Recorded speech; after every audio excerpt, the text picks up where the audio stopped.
Okay. Hey, CJ, how are you today? I am fantastic and excited. So happy to be here with you. How are you doing? Well, thank you. Well, first off, thank you so much for being here with me on the scenic route. I love it. And I am good. I had a pretty good day. I had a rough week last week. Like I Mm. caught some very weird fucking stomach bug and it was like Hmm. bumming the life out of me. But Oh no. I'm on the mend. I'm better. And like so ready to dive in. How about Okay, you? good. I am so ready. Let's do this. Yeah, if you should see us, we're doing like I'm energy ready to vibe fist go. bumps. So like I love that you're like one of your trademarks is you're like a transition coach.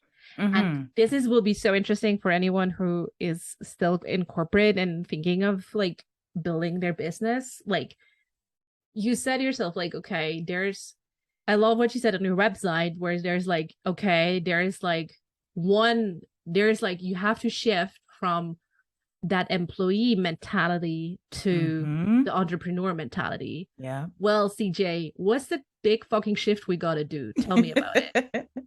The shift is it's a mindset shift. Wow. Wow. There we go. We got it. It's A not a mind mindset shit, it's a shift. It's mindset. not a mind shit. I swear, I promise it's not mind shit. But Well, depends. Sometimes it is mind shit. It's it your could mind be. shitting Yeah, you. your mind Mind does shitting you. exactly.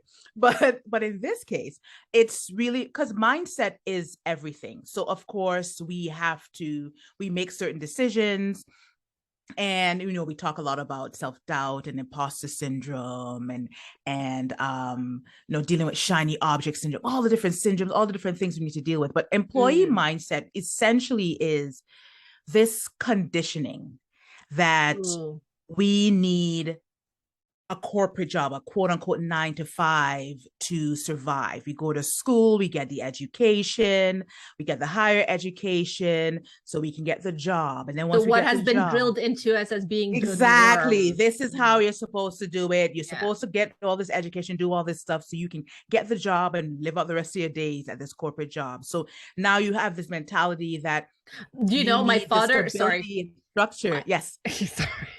I just was like, this is like, yeah, what your basically what your parents want you for you, right? And let me Big, like my okay, dad. all right. Or we just laying it. It was gloves are off. Okay, that's what I was trying to say. Gloves are we I was never ever wearing fucking Roll them gloves. away. Whatever. But But I yeah, mean, it's exactly what your parents. It says you're supposed to go to school. You're supposed to do this. You need to get the good exactly. job. You need to blah blah Exactly. And I blah. mean You need to make this they much mean money. well. They mean They mean well, well. That's what but they bless their know. hearts. That's But exactly. So then we kind of have that. Okay, so I go to school. I get the education. I have the stability of a 9 to 5, and it's a steady mm, paycheck, and you can mhm. predict things, and depending on the setting, you're working on a team or you're given your tasks, you know exactly what's coming, exactly what's going, when you're going to get paid. You see Predictability. the predictability, Mm. the steadiness, and then to go to entrepreneurship, it's all of that goes out the window, right? Especially the predictability part, the stability part, especially when you're starting off. But now Yeah. we got to get used to, like, oh my god, like I don't know where to, I don't know, how do I do that? I wasn't given the tools to be an Yeah. entrepreneur. Many, there are the people who were fortunate enough. I've met a lot of really wonderful people who said, "Oh yeah, my entire family were entrepreneurs, or my dad did this, or Like, my." good But for most you. of us, Good yeah, loss. exactly. Most of us, it's we now we Yeah. we want to, and we have no idea how or where to start. We just have Mm, this desire to do it because I remember when I was in corporate, I mm, I started, especially if you're a creative too, right? I started to mm, feel like I was being placed in a box, and literally I was in a cubicle, but mm. I didn't feel like I belonged. And I always share the Yeah. story of how I stayed at my corporate job, my 9 to 5, probably about 5 years longer than I wanted to, because every time I tried to leave, Same. something would pull me back in. The Yeah. expenses, there was debt. I went on a big trip Yeah. and I bought my house, and I'm like, I need this money. I need to have Yes. this money coming in. So you Hmm. have to work on your mindset in order to be truly, truly successful as an entrepreneur. You have to shift Ooh. that mindset. Yeah. Yeah. I remember when I was starting out, I So I had a massive burnout when I first started my corporate journey, like right after graduating. It was really bad. And I recovered, but only when I started my own business years later. I was like, oh, there is some shit I haven't really dealt with. Right. I just kind of like swept under the carpet. And Yep. I wasn't really prepared that there would be so much old shit coming up, like Right. money issues. Or money, not issues, but money stories I've been Your telling stories. myself. Yep. Yeah, like the money shit, my money mind shit. But there, you see, there There we it can goes, use it. trademarked. Money, my shit. That's gonna be, I don't know, I don't want to do a course, but that's how I would name my course. But and like all these beliefs about, oh, I am worthy of when I do things, when I produce, when I like what has been ingrained through years of corporate, like you've been measured by your KPIs, but what you blah blah blah blah, right? And it's like, oh, ooh, that's gonna well, and then I still glossed over it because I'm like, nah. Yeah, it'll be I'm an fine. Enneagram Oh, 7, so I was like not dealing with this. And it came around and bite me in the ass, and I kind of like had to face it and really be like, no, okay, this is not sustainable. Like I keep doing like what you said, right? You stayed 5 years too long, and I realized I was keeping on a client, although like I knew the client itself was great, the work was great, it wasn't bad, right? Otherwise I would have like bye bye, be gone. But it wasn't the perfect fit anymore, right? It was okay, but it was good enough, but it wasn't perfect anymore. And I knew like, okay, it's time to let that client go. But it was a big retainer client, and I mean, you gotta love retainer clients, right? I mean, and so I was like, okay. And I realized I was getting myself into these silly situations, right? Like kind of like maybe some part overspending, some part unpredictable things happened out of my control. And it was like, okay, let's just do one more month. And it was a year. And I'm like, what? Okay, I gotta stop. So how do we get out of this mess? How did you get out of it when you started? What was the it's a final thing lot. to be like, nope, bye bye corporate? You know what? My story is a little bit quote unquote unique because I had tried to start my own side hustles while I was there. I was so determined to leave. My heart wasn't in it. I wasn't doing what I really wanted to. I was just things I was good at. Quitting to be on trend. I was quiet quitting. Okay, right? Oh yeah. And I made a decision, and I remember I started telling people. I said by the end of this year, I'll be out of here. Okay, outside accountability. Yeah, Did that right. I work put it for out in the you? universe. I designed I'll never forget. I designed my vision board. I put leave corporate and coaching business right beside one another. And I said, I don't know where I'm going to be by the end of this year, but it's not going to be here.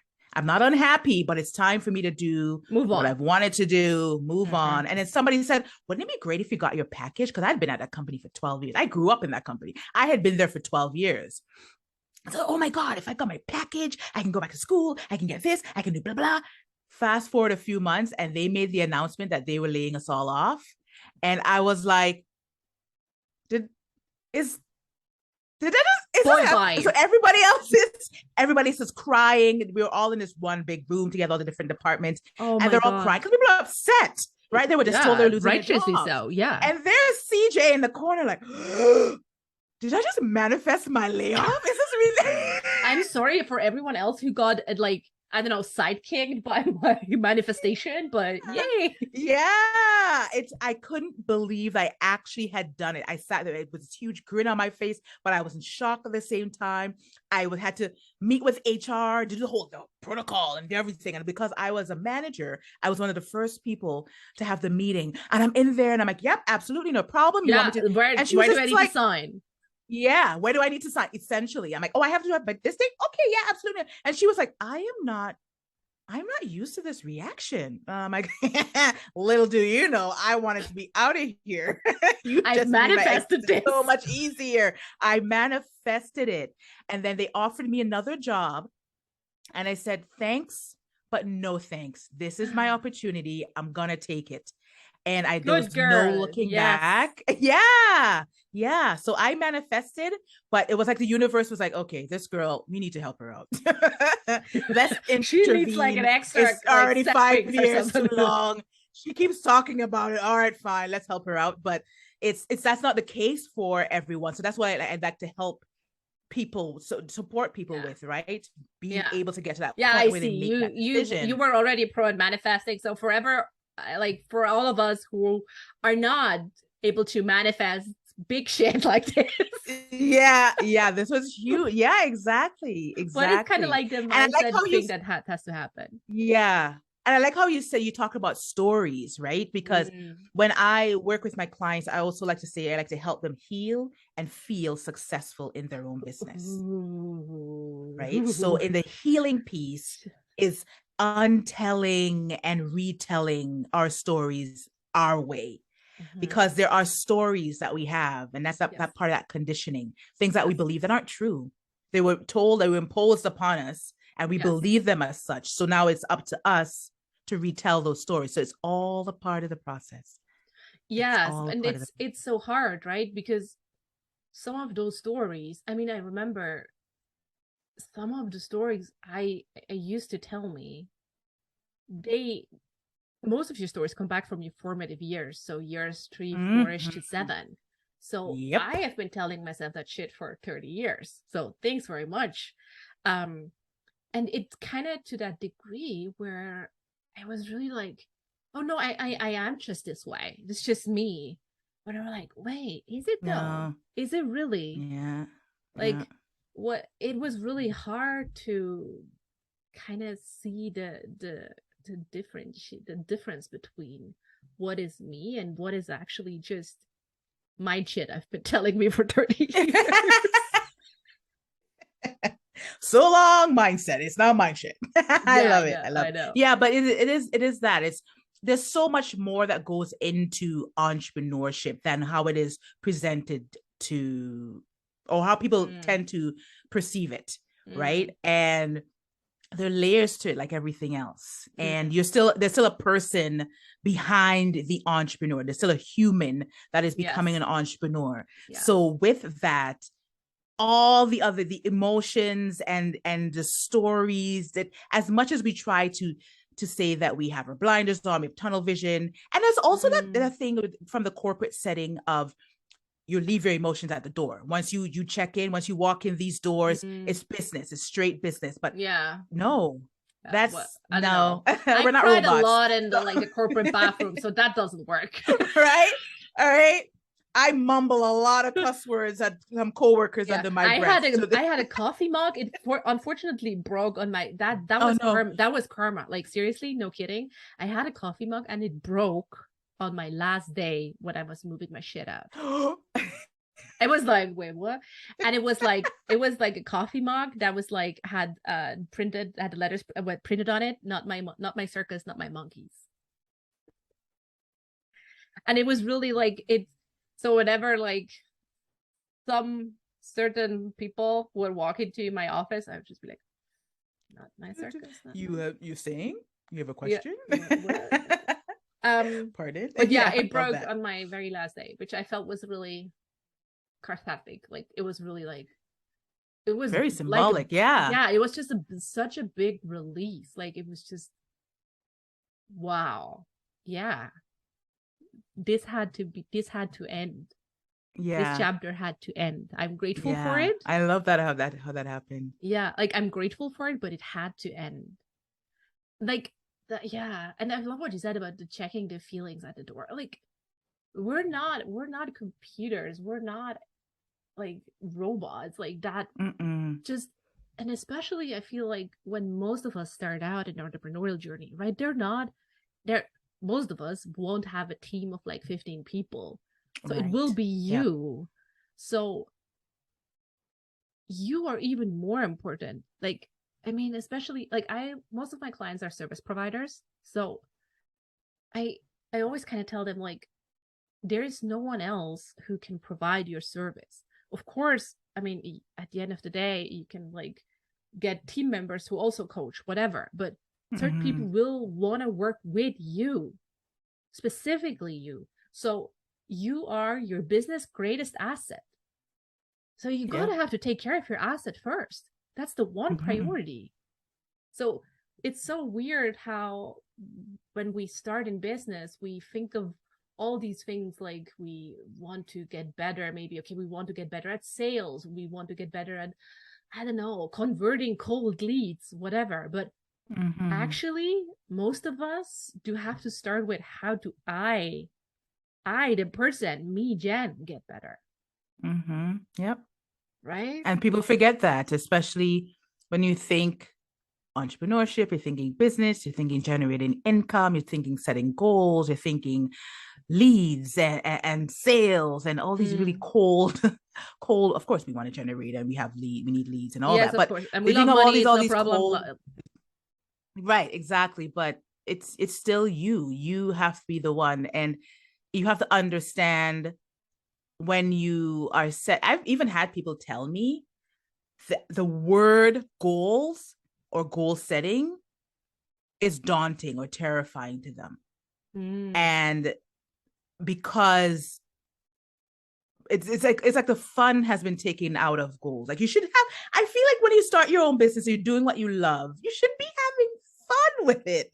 And you're setting Mm. these goals and you should be looking the things you're looking forward to, but they lose the meaning behind the goal because Yeah. they're doing something that they feel like they should be doing because Yes. this I worked for feel this. Jen. Yes. But obviously it'll work for me, CJ, Yes. but we're two completely different people, Yeah. right? So Yeah, I feel it's this all about the deeply. person Been there, done that. behind, the business.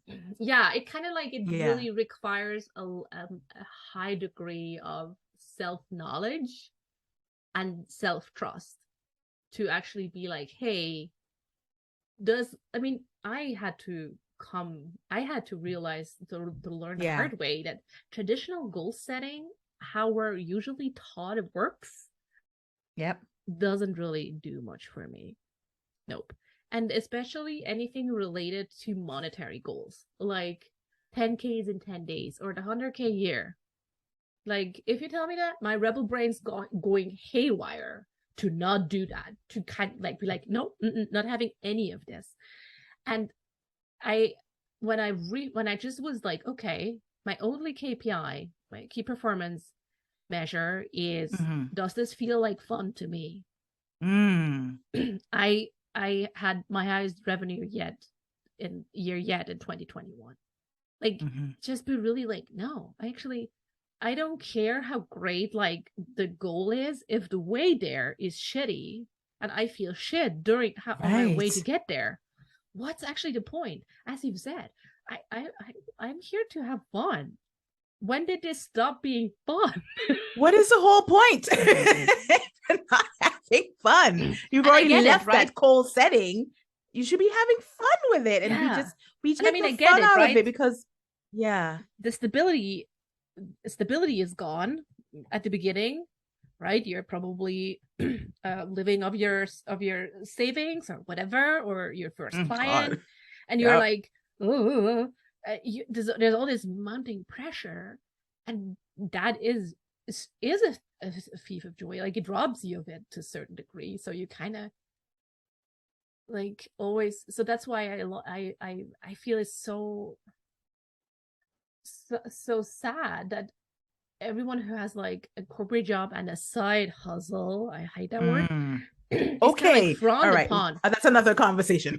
Yeah, exactly. Who's so frowned upon? Because, Yeah. hey, no, actually, like, when you have the stability from your corporate job to actually set up your business the way you want it to without the pressure of, am I able to feed myself next month?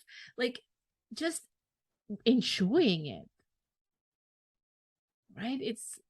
There's so much beauty Mm-hmm. in that, and I feel it's so sad that this is so frowned upon and be like, or mocked and looked down. Oh, it's just a side hustle. It's just like, ooh, as it's not like a real business, air quotes. Yeah, that's why I tend to use I tend to say side business. I tend to want to encourage my clients Mm, away from saying side hustle to into the I did like a yeah. whole episode on like why I don't like the word side hustle, but I Okay, know that's what listen to people that one. Also, go resonates check most that with. one out after this one. Right, exactly. But it's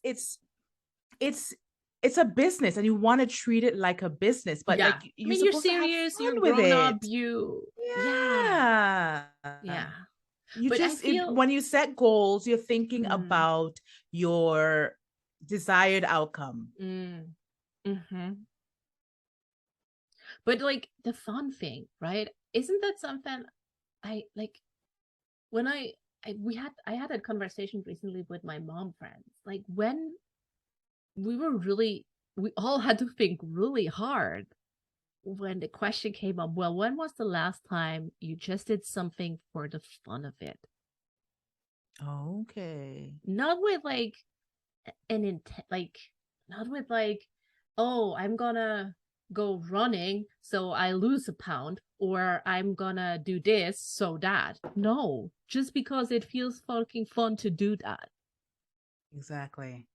And we all were like, Exactly. I don't Uh-huh. know.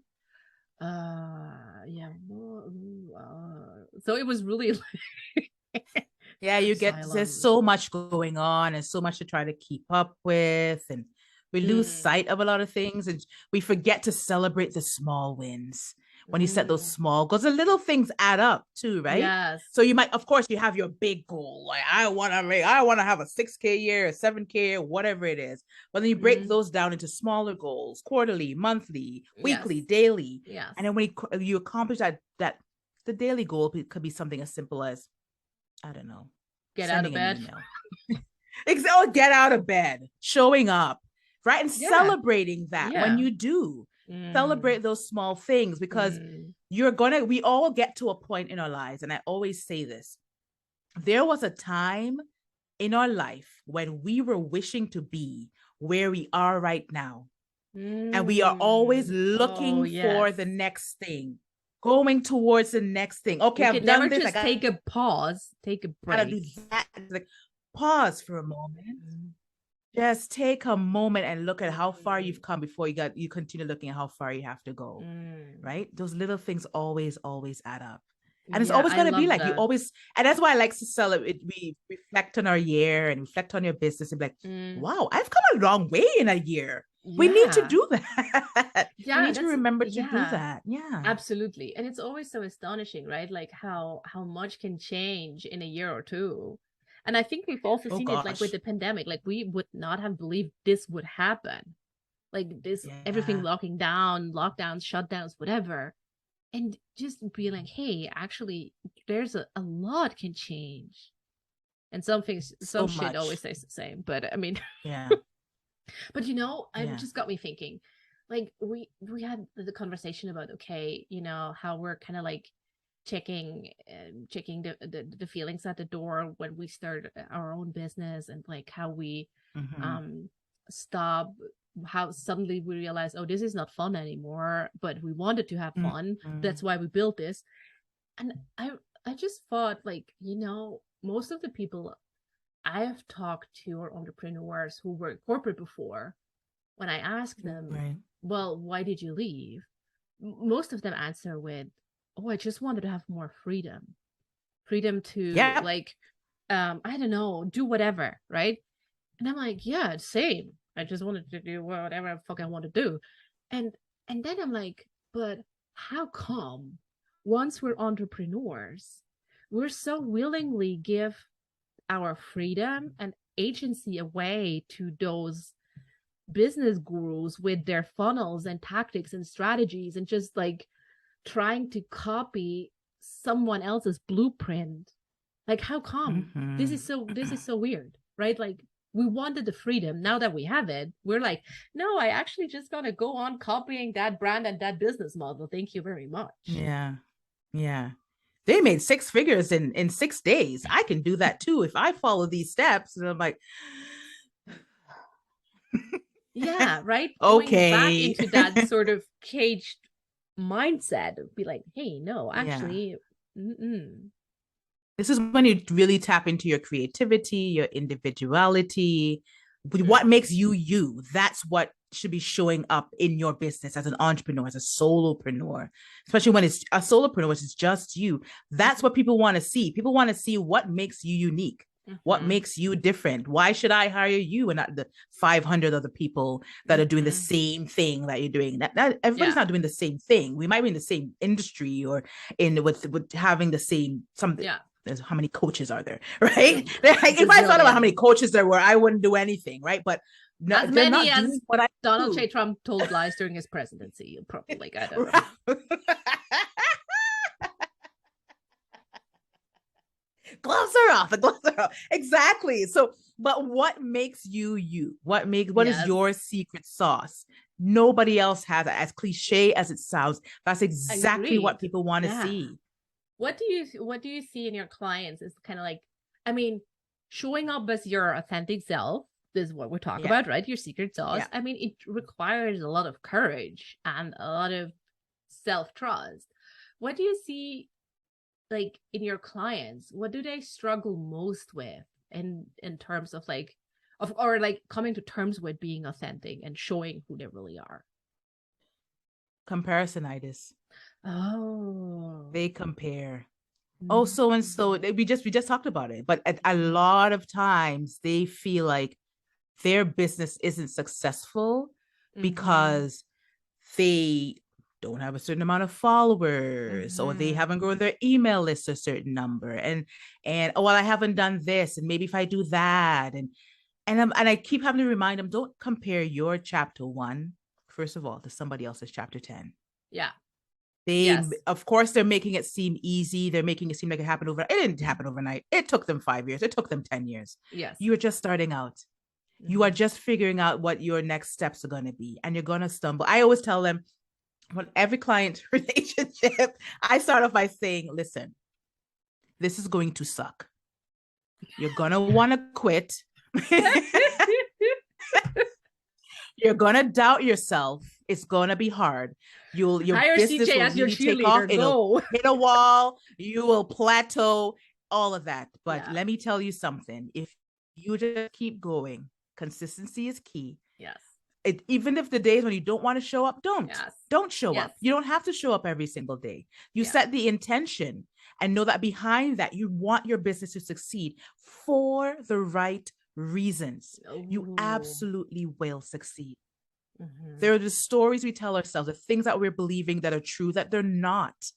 Mhm. And that's why I'm so committed to the untelling, quote unquote, of those Mhm. stories. Because Mhm. when I hear them say something, I say, do you really believe that's true? Think about what you just told me and then ask yourself, Mhm. is this true? Where did it come from? And it always goes back to those formative years. It always goes back to the inner child and not Mhm. nurturing that inner child. It never fails. Those stories are deep. And a Mhm. lot of them is really hard to erase them and let go of them. They Mhm. don't they don't want to. They Yeah. literally don't want to because it's It easier doesn't to feel hold on safe. to the. Yeah, and it doesn't feel safe, Yeah. right? Like you're like, no.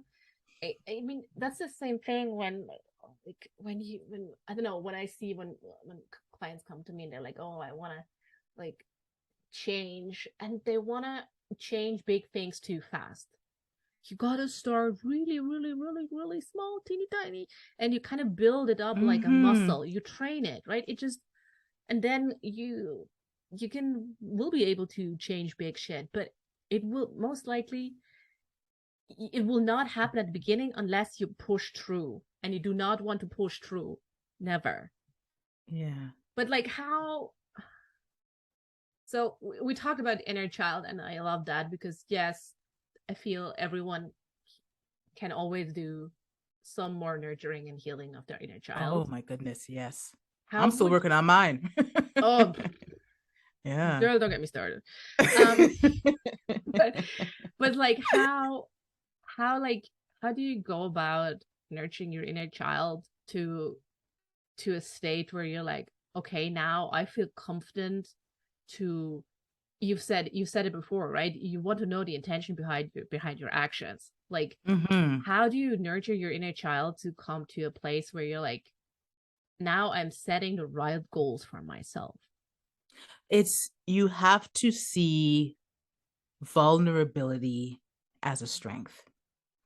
Oh, Vulnerability, big vulnerability, guns. we have to be willing to be vulnerable because you're dealing with your inner child who has still has a lot to learn, Mm-hmm. a lot of falling and scraped knees, and the world is ahead of them, and they had all these different things thrown at them.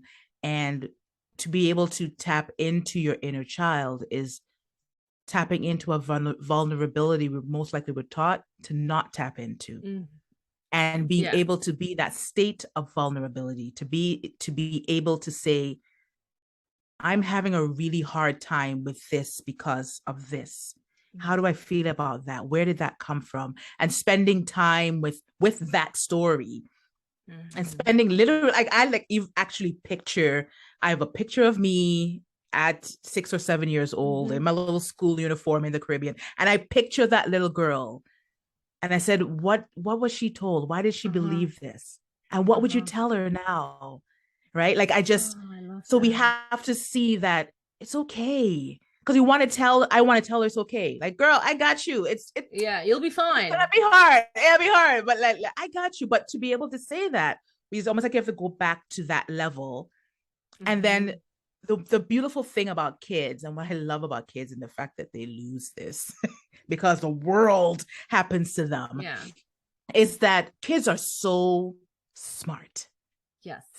I love having conversations with kids, especially between the ages of like 8 and 12. Like, they're just Mm-hmm. brilliant. Yeah. They have their And own mind, their own way of they have their own thinking. minds, everything's black and Most of them are white. unfiltered. If you don't do this, you make no sense, you are stupid, right? But then at some point that's taken away from us. So it's going back to that place of being vulnerable and saying, when did that happen? When did I Mm-hmm. lose this, and why did I lose this? How do I get Mm-hmm. it back? How do I help you to see that you're Mm-hmm. okay and you are becoming the person that you're meant to become? And That's so it's interesting. Yeah. yeah, because I'm picturing all of my clients right now, every single one of them. They're flashing through my head. I'm picturing these conversations that I have with them. And Mm-hmm. there's always that pattern. And then, Mm. of course, you have to talk about self doubt. And, oh, I can't do this. And I'm not sure about that. And CJ, I Mm. don't know. And blah, blah, blah. And it's almost like I'm looking at a child and I'm talking to a child Yeah. because Yeah. they are tapping into their inner child. Oh, I love that. Like, and also, what strikes me as so, I don't know, odd, the whole topic of vulnerability, right? Like, at one thing, yes, like we're all like are primed to show, like, we kind of like we have to keep certain, I don't know, ideals of ourselves up, right? We got this, no worries. Like, we don't have to ask for help, blah blah blah blah. Like, Oh, mama got gosh. this, right? And Yeah, yeah, yeah, and yeah. like, and I remember, like, I had when one of my friends years ago, when she had a kid, I came over and I was just like taking off her child, who was like off her hip because she was carrying it for like, I don't know how many hours. And Mhm. she was like, no, it's fine, I can do this. I'm like, I know you can do this, but this is not me judging if you can do this. I know you can do this, but it's the time to be like, hey, yes, I don't want to do this now for 5 minutes, Yeah, yeah. And being right? okay to asking. Yeah, Asking is, right. can you help me? Asking for help, which is, yeah, it's which I'm really super good at. Um, I love it. yeah, super good at. My husband would be like, but at the same time, right? Like, it's so, what strikes me as so odd is this is also a trait that we're people who've grown up to be conditioned as women, who, like, that was like something to be that you wanted to be, right? You wanted to be vulnerable, the vulnerable princess up in the tower. So there's like a Prince Charming coming to your rescue, right? Like there was, at the same time, society expects you to be self-sufficient and you to get this and to not ask for help and to not ask for community or like I don't know, food stamps or whatever, because you have to get this. But at this other time, like there's so much so much idealism of vulnerable women, of like needing help and rescue, and I don't know, how are we all dealing with this? I don't know. Like we're amazing. We're phenomenal. This is end of conversation right there. We're awesome, right? Like we have to be vulnerable. We don't have to be vulnerable. But yeah. And I remember I had to make a decision to tap into that vulnerability and to be more vulnerable. I actually said it. I'm like, I'm gonna be vulnerable. Put my foot down. I'm vulnerable now. But with that, once I'd made that decision, I said, what does that mean for me? Like, what does it mean? What does yes, exactly. That other one, vulnerability is just like it's just a noun. How do you make it a word? Yeah. How am I vulnerable? And the asking for help thing, hey, right? But now I've made a point to say, you know what, especially in entrepreneurship again, it's so isolating. You need your community. You need people around you. And people are so ready and willing to help, but people don't know what they don't know. So people don't know you need help. They're going to read my mind all of a sudden, right? So yeah. Like no glass ball. Yeah. That's so true. Yeah. So that's all a part of, when I think back to my inner child, I spent a lot of time. I'm very self-sufficient. I spend a lot of time alone. Right. So I can do things by myself, but I had to realize I don't have to. You really don't. Right. So that was a part of my untelling my story. And it's just, there's so much power in it. There's so much power in just being able to, there's strength in being able to ask for help because of how much courage it takes to be able to open your mouth. Closed mouths don't get fed. To be able to say, I need help. There's so much strength and courage in that. And people just need to realize that your business can grow so much just by asking. Yeah. And being in the right community. Right. And yes, for sure. Yeah. But at the same time, isn't like, this is at a time where I feel like real community, in the sense of, I don't know how about you, but I don't know, maybe 10-20 years ago or so, you would just drop by to people's houses and just be like, hey, what are you doing? Are you like, can I just hang out with you? You would live your life, right, kind of like intertwined. And now I feel we really currently have to redefine what community means to us, because I feel there's so much community disappearing for all sorts of reasons, mostly because certain systems don't want community because it's not good for the system. But like, it's hard to also be like, hey, I want to do, like, I want to rely on other people too. I want to bring in people. I want to ask for help. And also in entrepreneurship, like the glorification of the solopreneur, of like the mom boss, the girl boss hustle, and all the grind culture, right? It's all just like me, I can do it. And what you don't see, that most of these big names have like 20 people on their team. Anyway, but that's another story. But it's so egocentric that you're like, well, but like, can we go back to the saying, it takes a village to raise a child? Like, it takes a village to raise a business. I say that all the time. You do? I really do. It takes a village to grow a business. It does, because I always say, I'm like, I couldn't do this on my own. I'm a solopreneur. I have my own business, but I have my community. I have my people that, and like hired coaches, did all that. I'm like, there's no way. There's no way I could have done this on my own. There's no way. Yeah, agreed.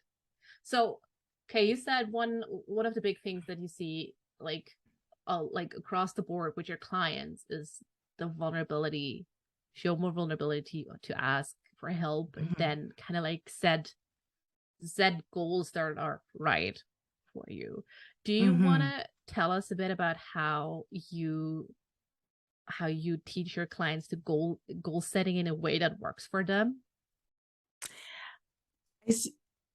I take them through to have fun with the goal. First of all, I take them through, tell me what your goal is. Yeah. And tell me why this is your goal. Why now? Do you actually, how does it fit into your life? Yes, I love this one. How does that now? fit into your lifestyle now? Because I do work with the 9-to-5ers that have the quote unquote side hustle, the side business, and things that don't necessarily fit into your life or your lifestyle. And being okay, and then looking at your time management and what you're going to do with the time that you have, whatever little time you might have after you look at your life, you look at your business, you look at everything else, and then, that's where the goals would come in. And picturing yourself, like actually see yourself on the other side. How would it look and how would it feel if you accomplish this goal? What does that look like? How does that feel? What will it take? And that, do some reverse engineering. Yes. And then spending time, because I like to talk about how you feel impacts what you think and ultimately what you'll do. So I start and end every coaching call with, how are you feeling? I have a feeling wheel ready with different words if they need help with words. I have another one with all emojis. If they need, that's what they relate with more. But just by asking them how I'm a gift person. Oh, yes. I gotta type a gift. This is why we get along. This is why we get along so well, because I can have a whole conversation. That's me and my partner. We communicate almost exclusively in gifts.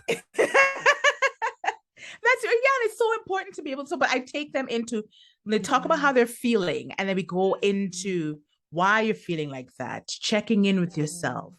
Why does this goal make sense for you now? Why do you need to accomplish it now? How are you going to accomplish it? What are you going to do if your actual outcome, it doesn't match your desired outcome? Yes. Maybe your desired outcome is different from your actual outcome. Maybe your actual outcome will be better. Yes. So just kind of creating the journey for them that is unique to them, not looking at the SMART goals or anything like that, but still how to simplify like in actionable chunks, so people can actually go off and do something.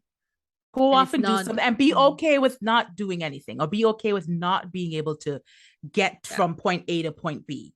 Being okay with saying maybe there are other things that need to happen before you get from point A to point B. And I like how you're talking about, we were talking earlier about this, all these things that you have to consider, and I call that the 0 to 100 mentality. And you are at 0 and your mind's at 100. You have already skipped steps 1 to 99. Please come back and meet me at step 1. What are you doing all the way over there? You haven't done this one simple thing. They get so over, and that's why the overwhelm comes in, because they're thinking of all these things. There's so many things that we have to do. Yes, there are. What takes priority now? Why does it take priority now? Why do you feel like you need to do this first in order to do the next thing afterwards? And then kind of getting in them to just customize what goals and goal setting means to them and their business, and how they can show up authentically in their business. I'm like, people need to see you in your business. It doesn't matter what you're doing, product or service based.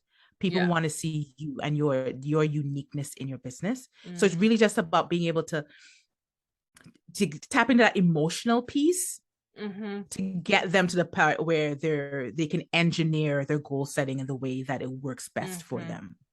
I love that. Yeah, and it's really about how everything, like what we've talked about, right? Like how everything is connected to each other, like how you and your business, there's not really, you're not checking your personality, yourself out at the door either. You're not checking out your feelings, and you're not checking out your whole self. It's still you.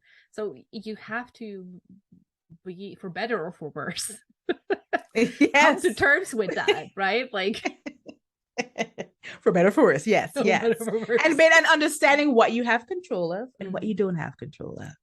And I think especially going through the little pandemic that we went through and we're still kind of going through, that there were a lot of things that we realized, so I don't have control of this. Wait, what? I gotta let this go. Okay. So it's understanding that too, that we get caught up in the things that trying to control the things we can't control, Mm. and we lose focus of the things right in front of us that we should be. And we can only really control our thoughts or emotions, how we react to certain Yes. things, the Yes. things really within our reach. But right? then again, as you said, right? Like we first change the emotion, then we change the action, then we change the habit. Like it's yeah. Mm. Yes, exactly. Yeah, exactly. I love exactly. that. Yeah. Hey CJ, I mean this could go on. We were joking before I hit record, like that we gotta have to watch the time, and probably it's 5 hours later. But so it's not 5 hours later yet, but it's still like it was so nice to talk to you. It was so yeah, we had some beautiful points. It was amazing. And I always have one last question that Yeah. that is not that people like don't know Mhm. that I'm gonna ask them, and it's what are you currently reading? I'm just so curious. What am I currently reading? Yes, what book are you currently reading? It's a book. It's a book by the author is from where I was born in Trinidad and Tobago, and it's called Saga Boy. And it's just really kind of taking us through him growing up in Trinidad. And it's just so much warm, familiar feeling. But he talks about like immigrating to Canada. Yeah. So I also have that immigrant story as Yeah. well that I can relate Beautiful. to. Yeah. So I always, yeah, it's just so he shares his hardships and Yeah. the funny moments, and it's just a beautiful story to read. I love it. We're gonna share that in the show notes because I'm always kind of like, oh, what should I read next? So if I don't have to think about that, I'm always grateful. Hey, Exactly. so to wrap it up, you brought something for our listeners today, and I feel it ties in beautifully with what the conversation we had. It's your 10 steps to effective goal getting. Yeah. Do you want to tell me about it?